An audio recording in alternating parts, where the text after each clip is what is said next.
always with an eye on the future. This week I'm in the pollinator bed and I have a bit of a confession.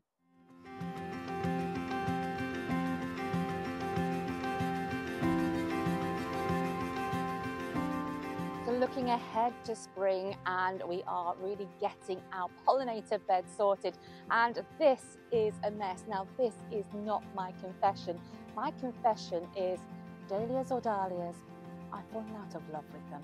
Now this year they have been such a disappointment. They were quite late in their blooming last year, which meant that I hesitated to cut them back early enough, and actually they've been so slow this year that they've just gone over. Now it means I really need to sort this whole bed out, and I think I'm going to have a real good turnover, which means actually pulling out my dahlia or my dahlia tubers.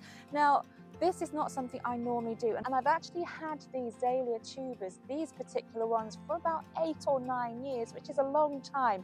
And I did transplant them from down at the bottom plot, which flooded, put them in here, and maybe for the first couple of years I did used to pull the tubers out, but then I've just left them.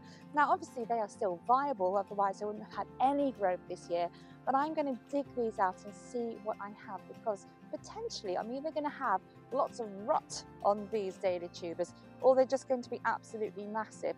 So I need to sort these out. Now I also have lots of lupins which self-seed like absolutely crazy in here, and despite the fact that I love lupins, they have taken over, and it's actually made really weeding this bed quite difficult. When I took over this plot, which was about 5 or 6 years ago, I was in quite a rush to get things in because I had to transplant them from a flooded area, which meant it was really weedy from the people I'd taken it over from, and I've never really properly sorted it out. So it is definitely time to get this sorted, and I think it's going to be a real hands and knees kind of job to then reconfigure this so that it's going to be a lot easier to actually manage. So the first thing I really need to do is to get rid of this top foliage. So I'm just going to cut them off, and then it's going to enable me to see what's underneath on the soil itself. Once I've done that, I'm going to be able to see where the crowns are, which means I know where the tubers are, and they're also going to come out. After I've done that, it's going to be weeding the rest of this area, and as I say, this is going to be a hands and knees job because I really need to do this thoroughly before I start reworking and reconfiguring the top of this area. Well, I guess the good news so far is no couch grass, and that is a miracle considering this is my plot and I'm right by the hedge. However, the bad news is underneath, as I'm digging up, I'm seeing an amazing mycelium network, and I am absolutely wrecking it. So now that I've had a really good tidy up of this area, I've started to figure out where my raised beds are going to actually go. Now I know that raised beds aren't for everybody, but because I'm not actually down here at the allotment every single day, it is actually just a way to enable me to keep on top of things. So what I do need to do now is actually dig up these dahlia tubers and see exactly what I've actually got down here.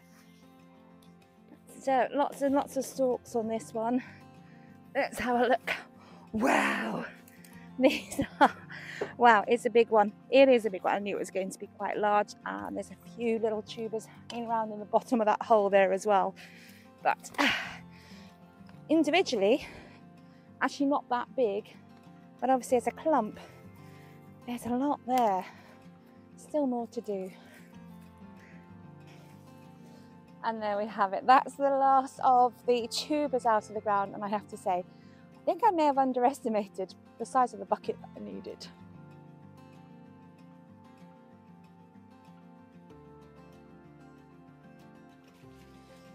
So now that I have filled these beds with lots of beautiful peat-free compost, it is time to think about what's going to go back in them. Now obviously I have fallen out of love with my dahlias, but having already dug out those tubers, I can see that they were really close together and compacted, which is probably why they were struggling just a little bit. So they may make an appearance back in, but an awful lot of those tubers are potentially going to be finding a different home, and I know just the lady who could appreciate them. So what I'm going to be putting in these beds is I still want that sort of cottagey garden flowery kind of idea. I've got lots of lupins which have self-seeded and I've managed to dig those up, but I also have an awful lot of these. Now these are the digitalis or the foxgloves, and again these have self-seeded everywhere, but they are glorious, glorious plants. So all I've done is I have dug them up where I don't want them, which is particularly surrounding my strawberry bed, which the competition is just going to be too much for them. And I've got a nice root system on here. And all I'm going to do is I'm going to plant them in these beds. Now these do grow quite tall, so I'm going to put these in the center of these beds so that I'll have the height in the middle, possibly intersperse this with some of those lupins, and then around the edges are going to be some of my cut flowers. So I'm thinking about things like gypsophilia, possibly even some bulbs, although I do have another area where I want to put my bulbs, but I do love things like gladioli as well. So lots of possibilities in this area. It is a pollinator bed because it's right next to my fruits, so lots of things with nice open flowers on there to encourage those lovely happy bees come springtime, so they can stick around and pollinate my fruit as well. I'm looking and feeling a lot happier about this space now that I've got it sorted. Now, just to plant up all these beautiful free self-seeded plants.